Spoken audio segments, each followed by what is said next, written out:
మొన్నటి వరకు జరుగుతున్నటువంటి మాలల ఆత్మగౌరవ సభలు అన్నీ చూస్తున్నాం. అటు మాలల ఆత్మగౌరవ సభలు, ఇటు మాదిగల ఆత్మగౌరవ సభలు జరుగుతున్నాయి. కేవలం వర్గీకరణ కావాలి అని వాళ్ళు అంటుంటే, మాలలకు సంబంధించిన విషయంలో వర్గీకరణ వద్దు అని అంటున్నారు అనేది ఒకటి. లేదు, వర్గీకరణ వద్దు అనకుండా ఇంకేమన్నా ఇంటర్నల్ మీటింగ్లో మీరేమన్నా ఎజెండా పెట్టుకున్నారా? అసలు ఏం జరుగుతుంది మాలల ఆత్మగౌరవ సభల పేరుతోని జరుగుతున్నది ఏంటి? వాస్తవంగా డిసెంబర్ 1వ తారీఖు మీటింగు ఒక పాయింట్ మీదనే కదలిక మొదలైంది. ఓకే. ఆ పాయింట్ ఏమిటంటే, తెలంగాణలో మాలల జనాభా 15 నుంచి 20% మాత్రమే ఉన్నది ఎస్సీస్లలో, మాదిగల జనాభా 80% ఉందని చెప్పేసి పబ్లిక్ డొమైన్లో పెట్టారు. ఏ బేస్ మీద పెట్టారు? వీళ్ళకు ఉన్నటువంటి ఆధారాలు ఏమిటి అసలు? జనరల్గా రిజిస్ట్రార్ జనరల్ ఆఫ్ సెన్సెస్ ఏదైతే ఉన్నదో, ఇండియా జనరల్ సెన్సెస్ అధికారి 2011 జనాభా గురించి మాట్లాడుతున్నారు వీళ్ళు. కానీ జనాభా లెక్కలు తీసినప్పటి నుంచి 1870లో చర్చలు జరిగి 1881 నుంచి ప్రతి 10 సంవత్సరాలకు ఒకసారి జనాభా లెక్కలు తీయాలని చెప్పేసి అప్పుడు ఉన్నటువంటి బ్రిటిష్ గవర్నమెంటు నిర్ణయించింది. ఓకే. 1881 నుంచి 1911 వరకు ఈ దేశంలో సామాజికంగా, ఆధ్యాత్మికంగా, లేకపోతే మతపరంగా ఆ సమాజ పోకడలు నిర్ణయించినటువంటి బ్రాహ్మణ్స్ ఎవరైతే ఉన్నారో, మేము హిందువులం కాదు అని రాయించుకున్నారు. 1881 నుంచి 1911 వరకు. ఓకే. ఈ పాయింట్ మన షుడ్ బి నోటెడ్. ఎందుకు రాయించుకున్నారంటే, ఆర్య సమాజం తరపున 1873లో స్టార్ట్ అయిన ఆర్య సమాజం ఏదైతే ఉందో, వాళ్ళు అప్పుడు హిందువులంటే అది ఒక బూతు పదంగా వాళ్ళు అర్థం చేసుకొని,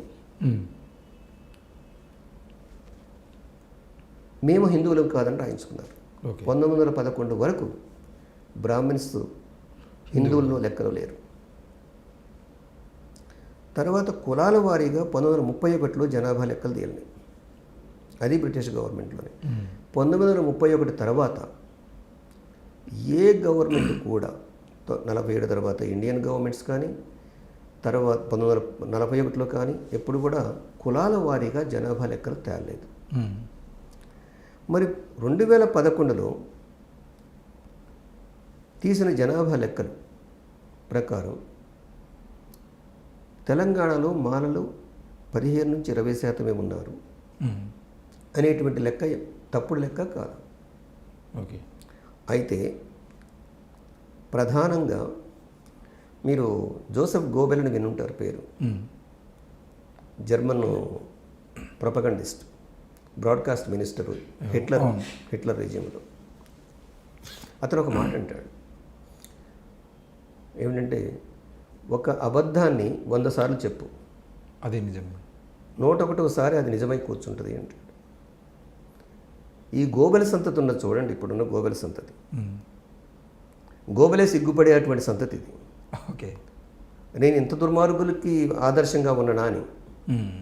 అంటే అబద్ధాలు ప్రచారం చేయటంలో ఒక బ్రహ్మాండమైనటువంటి ఆర్ట్ని డెవలప్ చేసుకున్నారు. అది ఎవరి పుణ్యం? మందకృష్ణ బ్రెయిన్ చైల్డ్ కాదు అది. ఓకే. అది ఎన్టీ రామారావుకు వెన్నుపోటు పొడిచినటువంటి చంద్రబాబు యొక్క కుతంత్రం అది. కారణం ఏమిటి?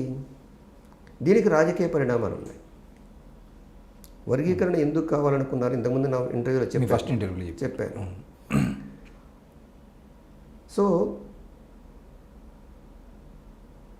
దురదృష్టమో అదృష్టమో ఏమని చెప్పలేం, కానీ నేను మాలలు మొత్తం కూడా కాంగ్రెస్ పార్టీతో ఉంటారు మొదటి నుంచి కూడా. అది ఒక vote bank, solid vote bank. Congress వాళ్ళకి ఇంకా అర్థం కావట్లేదు అది. అయితే మరి వాళ్ళు పెంచి పోషించినటువంటి జగజ్జీవన్ రామ్ సంతతి కూడా, అనుచరులు కూడా కాంగ్రెస్ తోటి లేరు ఇప్పుడు. కాబట్టి ఈ మీటింగ్ యొక్క ప్రధాన ఉద్దేశం ఏమిటంటే, మాలల తక్కువగా ఏం లేము, మా జనాభా ఇది అని చూపించడానికి ఒక ప్రయత్నం ఇది. అంటే రేపు డిసెంబర్ 1వ తారీఖున వచ్చిన ఆ కొద్ది మంది లేకపోతే అంతమంది మాలలు అనుకోవటానికి వీల్లేదు. ఓకే. మాలల జనాభా 1971 నుంచి 2011 వరకు ప్రతి సంవత్సరం తగ్గుకుంటూనే తీసుకొచ్చారు. ప్రతి 10 సంవత్సరాలు తగ్గుకుంటూనే వచ్చింది. మాదిగల జనాభా పెరుగుకుంటూ వచ్చింది. దీనికి ఫస్ట్ ఎగ్జాంపుల్ ఏమిటంటే ఈస్ట్ గోదావరి, అమలాపురం ఏరియా. అమలాపురం ఏరియాలో ప్రతి సంవత్సరం మానవ జనాభా తగ్గించుకుంటూ వచ్చారు. దాని మీద RTI, right to information act ప్రకారం ఒక లాయరు కోర్టులో కూడా వేశాడు. ఇన్ఫర్మేషన్ ఏమంటే, మీరు జనాభా లెక్కలు తప్పు చేస్తున్నారు. 1971 నుంచి 1971 నుంచి 2011 వరకు మీరు చేసిన జనాభాలో మాలల జనాభా తక్కువ ఎట్లుంటుంది. హయ్యెస్ట్ పాపులేషను మాలల పాపులేషన్ ఈస్ట్ గోదావరి జిల్లాలో ఉంది, అమలాపురం దాంట్లో. ఓకే. రిజర్వేషన్ సీటు కాంటెస్ట్ పెట్టడానికి కూడా అదొక కారణం. కానీ జనాభా ఎట్లా తగ్గిస్తారు అంటే, పెద్ద ఎత్తున కుట్ర జరుగుతుంది. ప్రశ్నించే వాడి మీద జరిగే కుట్ర ఇది. ఓకే. ఎందుకంటే ప్రశ్నించే వాళ్ళు ఈ దేశంలో ఉండొద్దు. ఈ 50 సంవత్సరాల రిజర్వేషన్ అనుభవించినటువంటి ఎస్సీలు, అటు ఉత్తరప్రదేశ్లో చమార్స్ కానివ్వండి, తర్వాత రామ్దాసియా కానివ్వండి పంజాబ్లో, లేకుంటే సౌత్ ఇండియాలో ఉన్నటువంటి మాలాస్ కానివ్వండి, పర్యాలు కానివ్వండి, హోలియా కానివ్వండి, వీళ్ళంతా కూడా వీళ్ళు ప్రశ్నిస్తున్నారు. అంబేద్కర్ ఇచ్చిన అవకాశాన్ని ఉపయోగించుకొని చదువుకున్న తర్వాత ప్రశ్నించడం నేర్చుకున్నారు. కాబట్టి ఈ ప్రశ్నలు ఎదుర్కోవడానికి ఈ ప్రభుత్వాలు సిద్ధంగా లేవు. ఓకే. ప్రభుత్వాలు సిద్ధంగా లేనప్పుడు ఏం జరుగుద్ది? ఏదైనా ఒక సామాజిక పరంగా ఒక జాతిని అణచివేయాలంటే రెండే మార్గాలు ఉంటాయి. ఒక బ్రూట్ ఫోర్స్ను ఉపయోగించేసి మొత్తం హిట్లర్ కనుక జ్యూస్ని చంపినట్టు మొత్తాన్ని చంపేయటం, లేదా అందులో కొంతమంది ఏజెంట్స్ని తయారు చేయటం, బ్రోకర్లు తయారు చేయటం. ఈ బ్రోకర్ బ్యాచే ఈ యొక్క జనాభా లెక్కల్ని అబద్ధ ప్రచారాలకు దించారు. ఇది బ్రోకర్ బ్యాచ్. అది ఎవడైనా కానివ్వండి, అది మాలనా, మాదిగనా, లేకుంటే కమ్మారెడ్డి, ఇవి వాస్తవంగా ఆర్యులు ఈ దేశాన్ని జయించటం కూడా బ్రోకర్ల ద్వారానే జయించారు. ఆర్యులు చాలా తక్కువ మంది వచ్చారు. 70,000 సంవత్సరాల క్రితం ఈ మూలవాసులు ఇక్కడ సెటిల్ అయ్యారు ఆఫ్రికా నుంచి.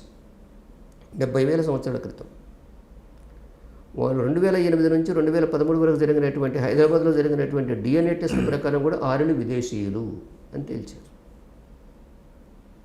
మెజారిటీ సౌత్ ఇండియన్స్ అనార్యులు, ద్రావిడులు.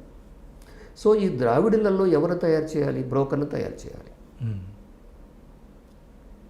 దానికి ఒక కారణం కనుక్కోవాలి. ప్రతి ఉద్యమానికి ఏదో ఒక కారణం ఉంటుంది.